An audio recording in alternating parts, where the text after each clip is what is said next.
Olá, meu nome é Milton Menezes, para alguns dos tempos antigos, Miltox, Tuco, entre os mais próximos, Miltinho, mas sou simplesmente essa pessoa que quer doar um pouco do que eu aprendi com a vida a quem esteja precisando.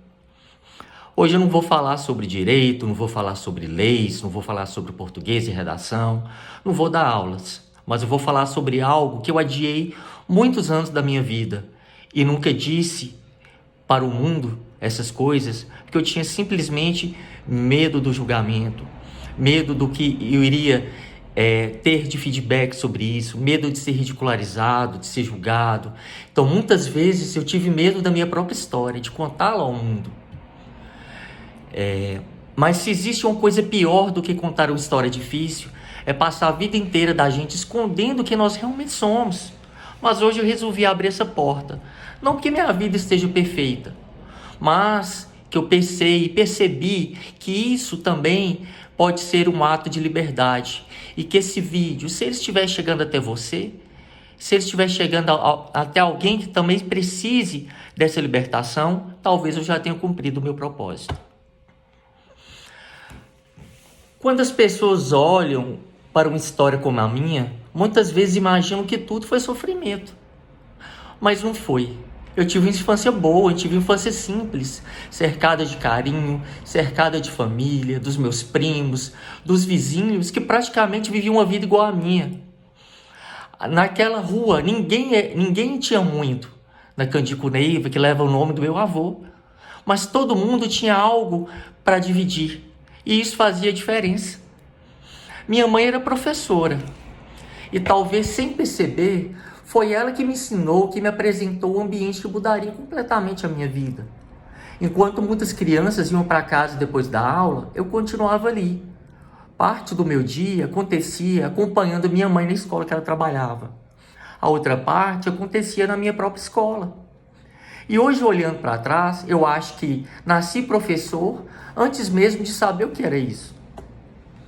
Fiz o pré-escolar numa escolinha que chamava da Tia Mazarina, Chapeuzinho Vermelho, na Bela Vista, aqui em Paracatu. Depois, estudei muitos anos na Escola Estadual Afonso Arinos, no Fundamental 1, e o Fundamental 2 no Polivalente, na Escola Estadual Vigílio de Melo Franco. E fui concluir o ensino médio no Colégio Atenas, ao qual eu estudei porque eu tive bolsa. Até hoje eu rio quando eu lembro da meia bolsa que consegui estudar graças à insistência dos meus pais, pedindo desconto para que eu pudesse continuar. Então, naquela época, aquilo representava muito mais do que uma liberdade, muito mais do que uma mensalidade, quero dizer. Representava uma esperança.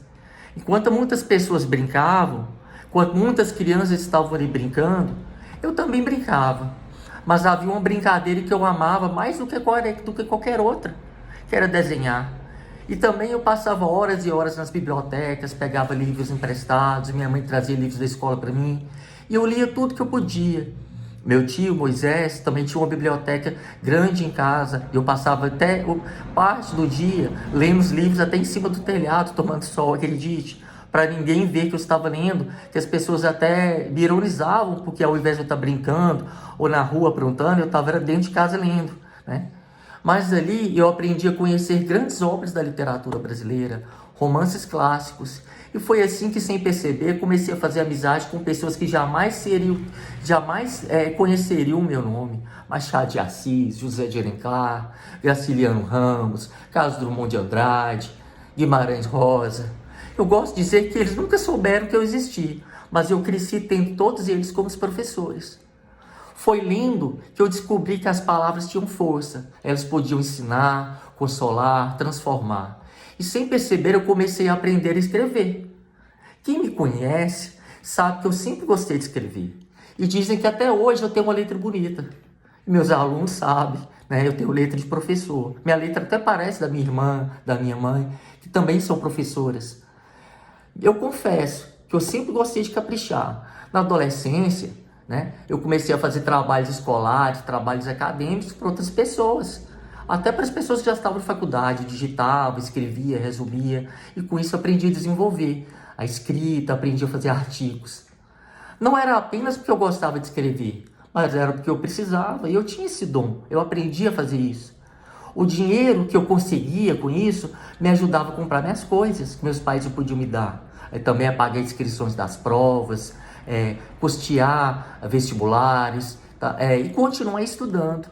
Ao mesmo tempo, eu ensinava colegas, explicava matérias, ensinava meus primos, corrigia os textos, incentivava quem tinha dificuldade. Hoje, olhando para trás, acho que eu nunca escolhi ensinar. Escolhi simplesmente ensinar, porque realmente isso aconteceu. Então, ensinar que me escolheu. Crescer. A vida começou a mudar, mas crescer também significava descobrir que a vida nem sempre seria gentil. Se hoje você me conhece como advogado, como professor, ou pelos conteúdos que eu gosto, que eu compartilho, talvez imagine que esse caminho sempre esteve diante de mim, mas não esteve. Eu cresci em Paracatu, Minas Gerais, cidade do interior. Minha adolescência aconteceu entre os anos 80 e o início dos anos 2000. Na minha realidade, muitos caminhos pareciam reservados apenas para quem tinha dinheiro. Meus pais eram servidores públicos, trabalhavam muito, mas nunca deixaram faltar dignidade. Mas os recursos eram limitados. Naquela época, continuar estudando parecia um privilégio. Quem tinha dinheiro seguia para a faculdade. Quem não tinha, muitas vezes precisava começar a trabalhar cedo. Eu sonhava com a universidade, mas houve momentos em que nem a inscrição do vestibular cabia no orçamento. Eu batia na porta das escolas, procurava cursinhos, pedia descontos. Às vezes conseguia, às vezes voltava para casa apenas com esperança. Foi naquele tempo que eu descobri a maior ferramenta da minha vida. Se eu não podia comprar todas as oportunidades, eu podia aprender sozinho. Sem perceber, eu estava aprendendo a aprender. E foi assim que nasceu o autodidata que existe em mim. Sobre as marcas invisíveis. Mas existia outra luta. Existia uma luta silenciosa. Eu era muito magro. Naquela época, sofri situações que hoje a gente reconhece, como bullying. Passei anos acreditando que eu era feio, que eu era fraco, que eu era doente. Como se existisse alguma coisa errada comigo. Essa imagem ficou gravada dentro de mim. Durante muito tempo foi difícil acreditar que alguém pudesse me amar simplesmente por eu ser quem eu era. Ter vínculos afetivos nunca foi tão fácil. Porque antes de esperar que alguém me aceitasse, eu ainda não estava conseguindo me aceitar completamente. Também havia outra dor. Eu não conseguia acompanhar o estilo de vida de muitos colegas. Não podia frequentar os mesmos lugares, não podia comprar as mesmas coisas, não podia participar de tudo. Aos poucos fui me acostumando à companhia da minha família e de mim mesmo. E muitas vezes a companhia da solidão. Curiosamente, quando alguém precisava de ajuda para estudar, eu era lembrado. Explicava matérias, fazia deveres, fazia trabalhos, ajudava os colegas. Naqueles momentos eu até acreditava que finalmente eu fazia parte de um grupo. Mas quando aquela necessidade passava, eu voltava a me sentir sozinho. Então, durante muito tempo, eu associei meu valor àquilo que eu poderia oferecer. Hoje eu sei que o meu valor nunca dependeu disso. Mas compreender essa verdade levou muitos anos. Talvez seja exatamente por isso que hoje eu acredite tanto na educação. Porque a educação me deu muito mais do que diplomas, ela me deu liberdade, me deu voz. A educação me deu tudo. Ela me deu principalmente escolhas. E me ensinou que ninguém pode me tirar aquilo que ela me deu. Que ninguém pode tirar de nós aquilo que aprendemos. Hoje, quando eu olho para trás, eu percebo que aquele menino não precisava ser consertado. Ele precisava ser acolhido. E talvez você esteja passando por aqui e assistindo esse vídeo. E talvez carregue histórias também que nunca conseguiu contar. Talvez tenha passado anos tentando também ser aceito, ser aceita. tentando provar o seu valor. Se for assim, eu quero que você saiba que esse espaço nasceu para nós continuarmos caminhando juntos. Meu nome é Milton Menezes, eu sou advogado, sou professor, mas antes de qualquer profissão, sou alguém que decidiu parar de esconder a própria história. Porque descobri que a vergonha aprisiona, mas a verdade liberta. Se esse primeiro capítulo faz sentido para você, eu quero convidar você a continuar acompanhando essa série. Nos próximos episódios, eu vou contar aquele menino apaixonado por livros que se tornou advogado, professor e educador.